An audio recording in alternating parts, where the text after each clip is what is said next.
E aí, pessoal, tudo bem com vocês? Prontos para a nossa aula de hoje? Eu sou o Alessandro, seu professor de matemática. Estou aqui para te ajudar a se sair muito bem na nossa avaliação do SAEB.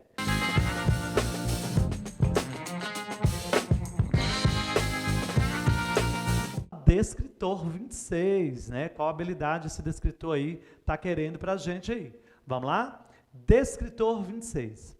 Resolver problema com números racionais que envolvam as operações adição, subtração, multiplicação, divisão e potenciação.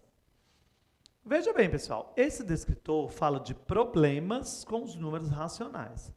Na nossa aula passada, no descritor 25, a gente falou das operações com os números racionais. E quais são esses números racionais, né? A regra mais básica dos números racionais, a nossa definição mais simples, é todo número que pode ser escrito na forma de fração. Não é assim? Ele pode ser representado na forma de fração. Tanto os números naturais como os números inteiros, todos eles também podem ser escritos na forma de fração. Ou seja, eles também são racionais. Tá certo?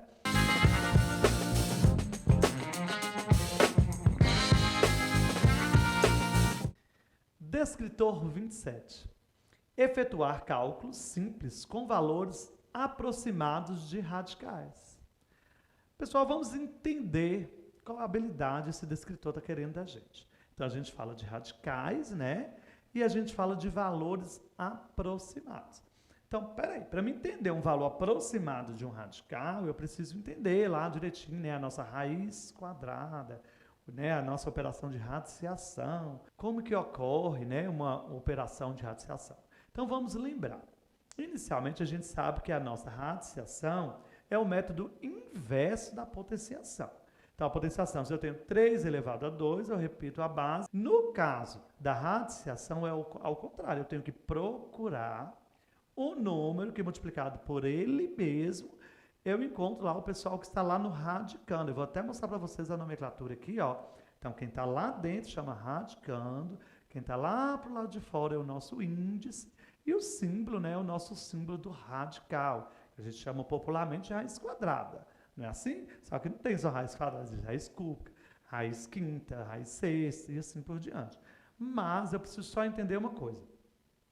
Como que eu vou achar um valor aproximado? Então, eu trouxe um exemplo aqui para vocês, para que a gente possa entender melhor, para a gente conseguir ir lá para as nossas questões. Eu trouxe aqui raiz quadrada de 9. Quem lembra qual é a raiz quadrada de 9? Como que eu acho a raiz quadrada de 9?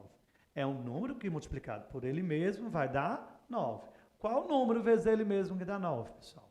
Então, é o número 3, né? Então, eu falo que 9 é um quadrado perfeito, porque 3 vezes 3 é 9, então a raiz quadrada de 9 é 3, tranquilo?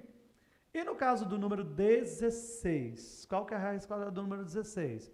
É o número 4. Por quê, professor? Porque 4 vezes 4 é 16. Tá aí, então a gente só está lembrando, né, se você tinha esquecido, como que é uma raiz quadrada. Tá, professor, tudo bem, mas como é que eu vou saber uma raiz aproximada?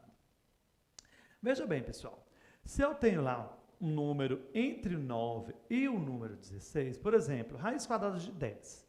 Não existe nenhum número que multiplicado por ele mesmo vai dar 10. Mas eu sei o quê? O que eu posso afirmar de uma raiz quadrada de 10? De 10, de 11, 12, 13, 14 e 15, que são esses números que estão entre as raízes, né? Os meus números inteiros que estão entre essas duas raízes. Eu tenho do 9 até o 16, eu tenho 10 até o 15. Então, vamos procurar a raiz quadrada desse pessoal. Eu sei que sempre vai ser um número acima do 3 e abaixo do 4. Então, ou seja, vai ser um número decimal, porque ele não tem raiz exata. Então, vai ser 3, alguma coisa. 3,3, 3,4, 3,5 e assim por diante. Só que nunca vai chegar no 4, porque eu sei que o 9, a raiz quadrada do 9 é o 3, e a raiz quadrada do 16 é o 4. Então, todos os números do 9 até o 16 que não são quadrados perfeitos, a raiz quadrada dele vai ser sempre 3, alguma coisa, porque eles nunca vão chegar em 4. Então, isso é um valor aproximado de uma raiz. Então, eu tendo essa noção, né, quando eu pedir uma raiz de um número que não é uma raiz quadrada exata, eu tenho que saber onde qual quadrado perfeito esse número está entre. Tipo, a raiz quadrada de 26. Aí eu penso, o número 25 tem a raiz quadrada, que é o 5. Depois do 25 eu só tenho o número 36, que é o 6. Então a raiz de, por exemplo, do número 26 vai ser 5 vezes alguma coisa. Então é só a gente atentar a esses detalhes, tá bom?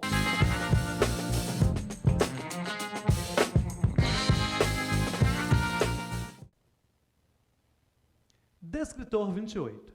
Resolver problema que envolva porcentagem. Olha que bacana, pessoal. Esse descritor está falando de porcentagem. Então, eu preciso ter uma resolução bem clara, assim, né, do que é porcentagem. Então, porcentagem, o nome já me arremete ao número aí, né, pessoal? Me arremete ao número 100. Quando você fala porcentagem, o primeiro número que vem à sua cabeça é o número 100. Então, eu vou explicar algumas coisas para vocês antes da gente resolver as nossas questões. Por exemplo, quando eu falo para vocês de porcentagem, que é por 100, é o que é por 100? É um todo que foi dividido em 100 partes. Como assim, professor? Vamos lá. Se eu pego uma parte inteira e divido em 100, eu tenho 100 pedaços, tudo bem? Então, vamos falar de um número mais tranquilo. Por exemplo, eu quero 10% de 50. Então, eu peguei o número 50 e dividi por 100, tá certo? Se eu quero 10% de 80, eu peguei o número 80 e dividi por 100. Então, eu quero 10 partes desse número, tá certo? Ou seja, desses pedacinhos de 100. Então, porcentagem é um todo, pode ser qualquer todo, que foi dividido por 100. Professor, mas como que eu vou fazer esses cálculos? Pessoal, é o seguinte, tem uma regrinha básica para a gente fazer isso aí. Por exemplo, vamos do mais tranquilo. Eu quero 3% de 10, digamos de 10 reais. Vou falar de dinheiro, que dinheiro a gente memoriza melhor. Como que eu faço essa operação? Eu faço 3 vezes 10, eu não quero 10, 3 vezes 10, que é 30, e divido por 100. Então, isso aí, se você for usar a calculadora, você vai bater lá e ele vai te dar essa resposta tranquilamente.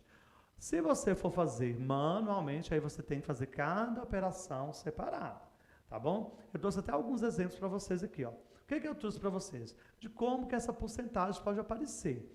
Ela pode aparecer na forma percentual, com símbolo de porcentagem, que é esse símbolo que eu vou mostrar aqui para vocês agora, ó.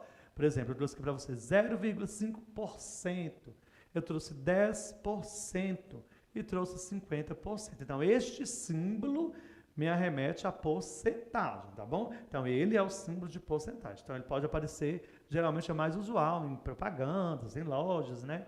Em cartazes aparece assim. Ele também pode aparecer na forma fracionária. Como assim? 25%, pessoal, é 25 que eu dividi por 100. Então, é 25 dividido por 100. Eu também poderia simplificar e ficaria 1 sobre 4. Mas eu só estou mostrando para vocês as formas que pode aparecer. E, por fim, na forma decimal. Porque quando eu divido 25 por 100, eu tenho 0,25. Então, ele pode aparecer assim também, e eu estou trabalhando com porcentagem. Eu estou dividindo por 100. Então, isso é a regra geral da porcentagem.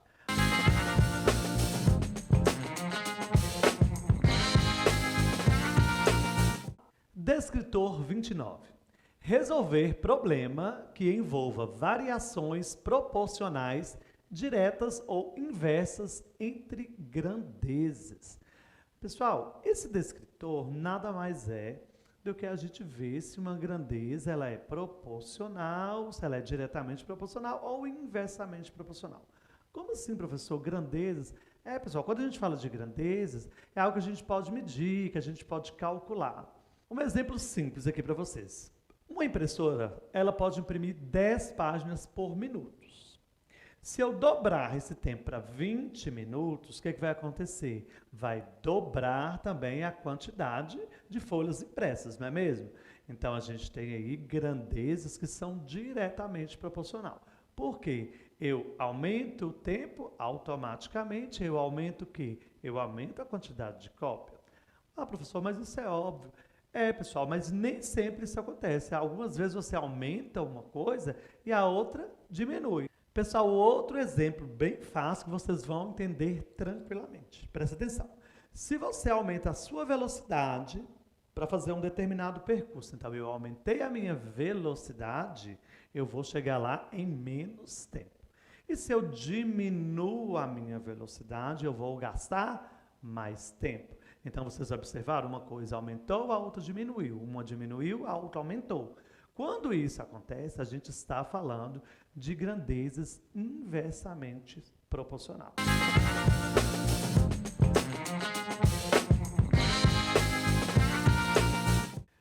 Descritor número 30.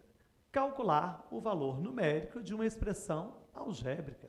Pessoal, expressão algébrica, já falo tudo, né? Algébrica, nós vamos falar de letras, tá? Então, nós vamos calcular com números e letras.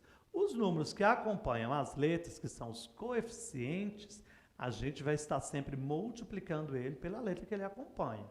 Essas letras, elas vão variar de valor, a gente chama elas de variáveis. Então, de acordo com a operação, com o que foi exigido, a gente vai trocar essas letras por números, quando possível, e achar o valor numérico deles aí, tá bom? Pessoal, vou ficar por aqui e eu queria pedir vocês que não deixassem de acompanhar as nossas próximas aulas. A gente já está quase terminando todos os descritores e é muito importante que você conheça pelo menos um pouco de cada um deles. Até a próxima!